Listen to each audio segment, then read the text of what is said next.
Welcome back, everyone. This series of lectures, this series of modules, will be dedicated to talking about various study design options. And for this series, I'll talk about three of the more basic, somewhat descriptive study design options. So the first thing I'd like to talk about is what is a study design? Essentially, it's a detailed plan that describes who you're going to enroll in a study, what are you going to measure on them, what data are you going to collect, and what types of analyses do you anticipate you'll be performing on these data. Now, for this series of lectures, I'm going to be talking about a variety of different study designs. What I've listed here are 6 examples of study designs, 3 of which I'll be talking about in this sequence, and 3 others which I'll be talking about in future sequences. So in this sequence, what I'd like to talk about first are something called case reports, and give you 2 examples of somewhat interesting classical case reports. And then I want to describe a very basic descriptive type of study that epidemiologists might do, ecological studies. And then finally in this sequence, what I'd like to talk about is, again, a somewhat common first step type of study that epidemiologists might do, which are cross-sectional studies. Experimental studies, I'll hold to the next sequence of lectures. That'll be followed by a sequence of lectures on cohort studies, and then finally followed by a sequence of lectures on case control studies. But the top 3 are what I want to focus on in this sequence of lectures. So let's first start talking about case reports. What a case report is. Well, as you might suspect, it's a report of an individual case of disease or a series of cases of disease. So what it is a detailed report on the symptoms, the signs, the diagnosis, the treatment, the follow-up of an individual patient or a series of patients that have something in common. So it's a story, a description. But what makes it special, what makes it worthy to be reported, is that it's usually reporting something that's totally unusual or novel in some of the features that I mentioned above. So it's something that might be surprising to people when they read about this report. And it might generate ideas in people's heads that might lead to future studies of the type I described on the previous slide. Well, here are some examples, some types of case reports that I took out of the classical epidemiologic text, Wikipedia. If you go to look up case reports on Wikipedia, you'll find the following description. There's various types of case reports that have been reported. An unexpected association between a disease and its symptoms. That's what epidemiologists are trying to link our causes with outcomes. So a case report might refer to an unexpected association found, or an unexpected event that people develop an outcome that was not anticipated, or a finding that sheds new light on the possible pathogenesis, causes of a particular disease. So it's generating a hypothesis that wasn't anticipated before. Or it's a unique or rare feature of a disease, something that hadn't been known before. Or it's a unique treatment for people with a particular disease that led to unexpected good or bad outcomes. The common theme of all these case reports is something unusual, something unanticipated, either happened in a group of people or was performed on a group of people, leading to some unexpected event.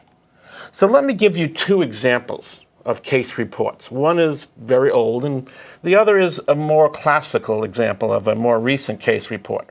Now, in the first sequence of lectures, I described what is epidemiology, and I gave you a little bit of a historical background of the development of the methods that we're going to be using in this series of lectures in this course. And if you remember, one of the key people I mentioned in that series was a gentleman by the name of William Farr, followed by another person by the name of John Snow. These 2 people investigated an outbreak of cholera in London in the mid-1800s. Well, historically, London has been exposed to 3 major cholera outbreaks in the 1800s. One in the 1830s, the other one in the end of the 1840s, and the one I was referring to in the historical lectures were the ones that happened in the mid-1850s.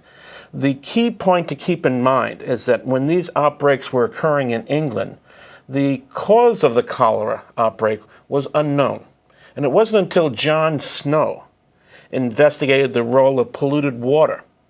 Did people identify the mechanism by which cholera was spreading in England, and the culprit, the polluted water containing the host that was the cause for cholera developing in individuals? Well, if we go back to the first outbreak in the 1830s, again, the cause of cholera was not known. There were candidate causes, suspicions that people had, and I want to show you evidence of two of those potential causes that were discussed.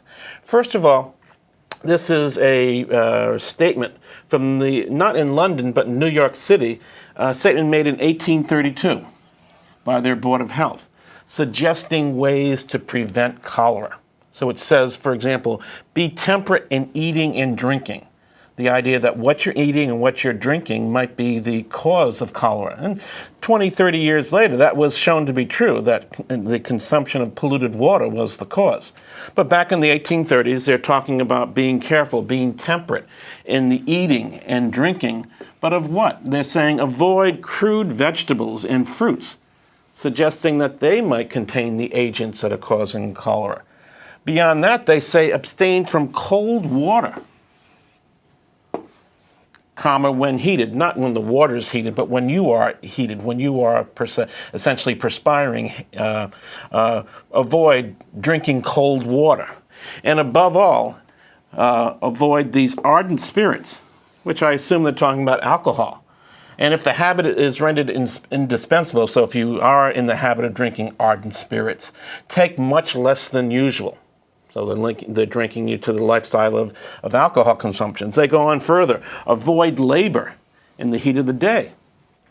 And do not sit or sleep in drafts when the air is heated, and avoid getting wet. So this is what the New York Board of Health was suggesting as ways to prevent cholera, reflecting at that time what they thought might be the causes of cholera. Well, around the same time in 1832, a publication in the Edinburgh Medical and Surgical Journal reports of an outbreak. This is now getting back to the case report notion. An outbreak of cholera in a town of Newborn. And they observed 92 attacks of cholera in that city of Newborn during this period in which they were observing the individuals.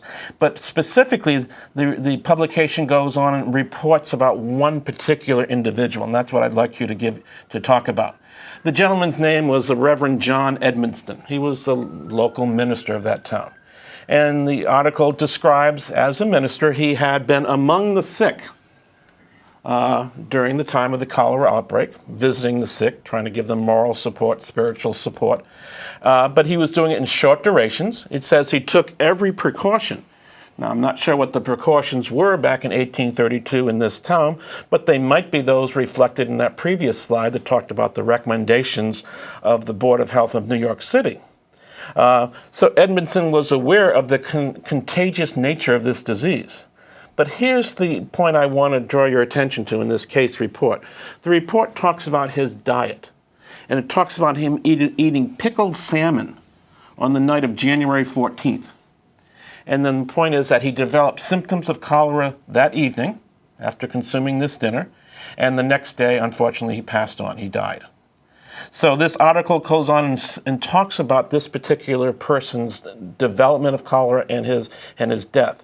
And it points out that it was the fact that he caused cholera, in the views of the author of this article, had nothing to do with the spread of the cholera from sick people to sound people to healthy people. The fact that Reverend Edmondson was visiting cholera patients was not the reason that he contacted cholera and died from it, although it probably might have been true.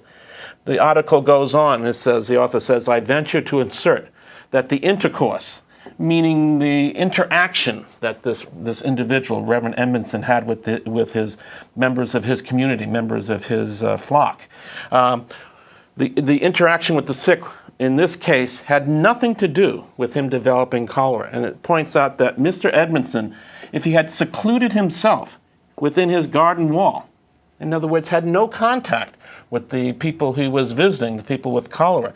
The pickled salmon would have produced precisely the same event. So what this case report was publishing is a potential cause. They found an association that eating pickled salmon for this one individual might be the cause for this person developing and then dying from cholera.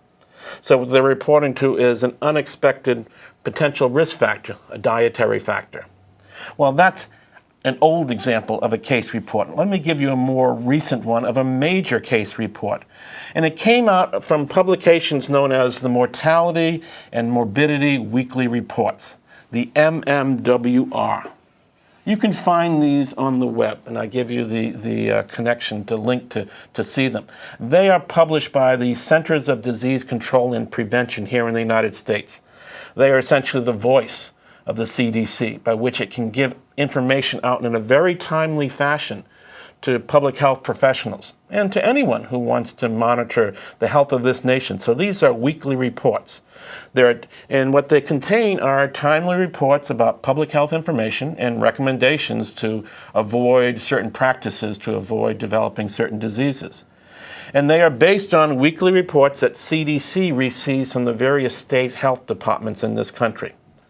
What I want to do is give you examples of 3 classic case reports that were published in the MMWR by CDC some 30-some-odd years ago in the early 80s.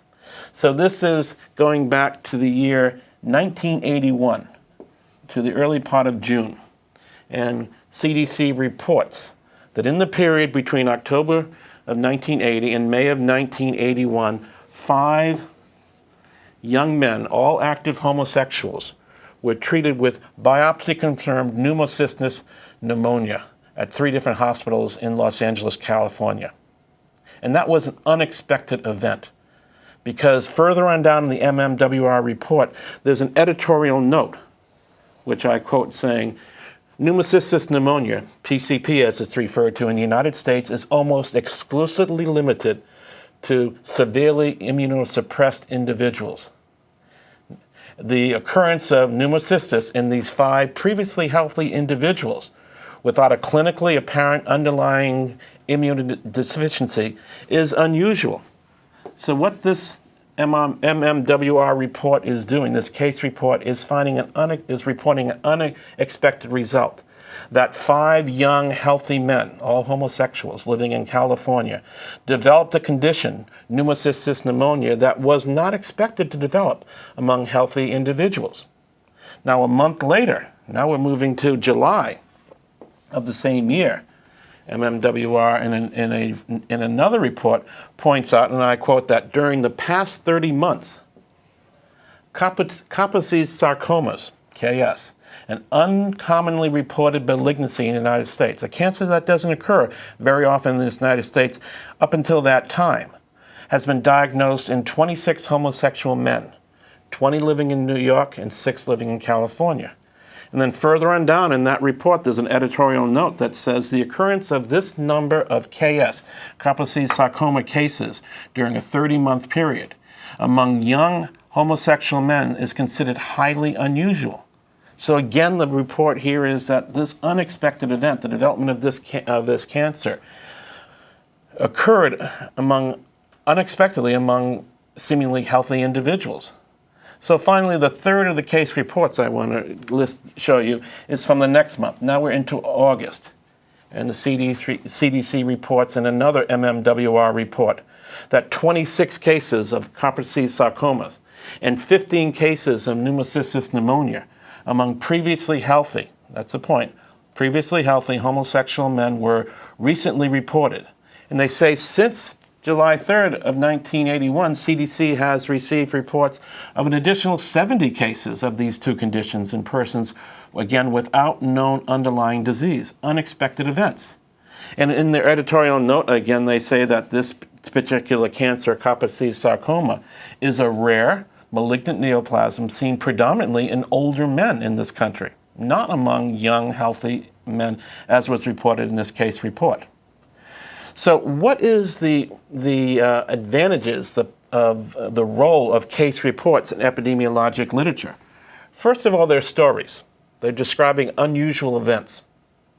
And the problem is they are just stories. They're not studies where we're trying to quantify the impact, the effect, the association between a risk factor and an outcome. No one in the first study reported an association between diet, eating pickled salmon, and developing cholera. And in these case reports, they're not talking about the development of Pneumocystis, pneumonia in other individuals who don't have the same characteristics as these people who were reported in these case studies. So the problem with case reports is they don't involve a comparison group. So there's no measure of association, no risk ratios, odds ratios, rate ratios being reported, as we discussed in last section's series of lectures. What they are doing is giving you a description of an unexpected event in one group of people. Now, unexpected means there is in your mind an internal comparison group. The fact that these conditions, Pneumocystis, pneumonia, and Kaposi sarcoma, developed among these relatively healthy young homosexual men. In our minds, we're comparing that those are unusual because these conditions don't often occur among young, relatively healthy men. And therefore, we might have in our minds an internal comparison group that makes this case report finding an unusual, atypical event. But it's not the case report itself doesn't answer the question, what's the cause of this condition, what's the effect of a risk factor on this outcome that's being reported. What case reports do, and this is their major role, and it's an important role, is they generate hypotheses, potential hypotheses for future studies. So the 3 case reports I just showed you for the MMWR was the impetus, the drive, to do a large series of studies that led to the identification of the virus, HIV, that is now linked to the outcome, AIDS, AIDS, and a large number of epidemiologic studies to identify certain other risk factors, cofactors for developing disease. So those case reports generated a hypothesis which led to future epidemiologic studies that led to future knowledge. So case reports are crucial as first steps in the process of performing epidemiologic studies. They often supply the ammunition, the fodder, for developing hypotheses which are later tested in future studies. So that's all I wanted to say about case reports. So I will see you next time, and we'll move on to the next type of studies, ecologic studies. See you then.